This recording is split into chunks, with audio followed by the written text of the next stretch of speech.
Welcome everybody, Todd Costello from RE/MAX Center Realty. It is May, time for the monthly value message. And in this month's message, I just want to cover a couple of 5-year trend things and a couple of mindsets for big picture for both active buyers and sellers.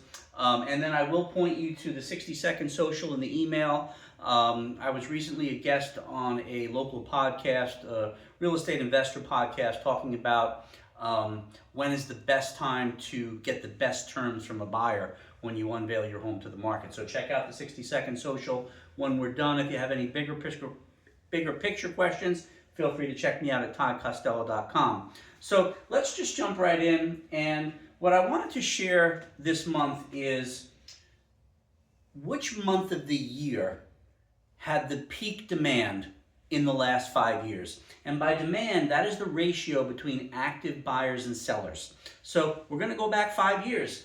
And in 2025, the highest demand rate of the entire year was in the month of April. And that was a demand rate of 92%.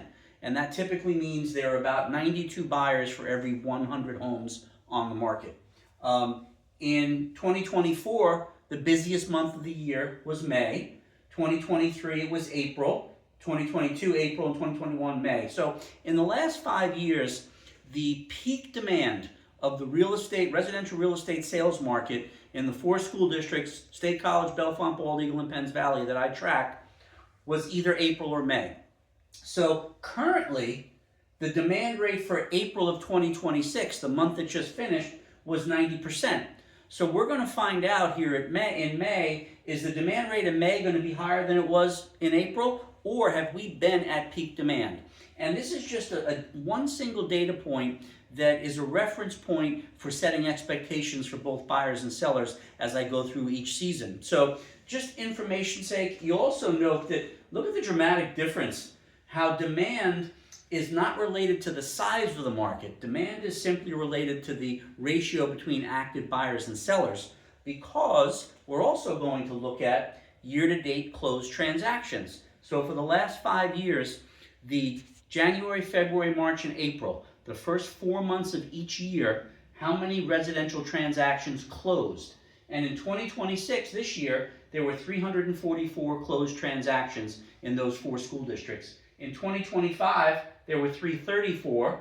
In 2024, 333. In 2023, 280. And in 2023, 47. Look at the consistency. So the size of our market, the number of properties transferring has been very consistent, but the demand rate, the ratio between active buyers and sellers, is less consistent. And we'll note in 2023, the 280, this was when rates went from really low in the 2% up to the 4s, 5s, and 6s. So the market did have a little hiccup just getting used to the new higher rates. So these are just numbers that assist me in setting expectations for my clients. You can find more information at toddcostello.com, and I will see you next month.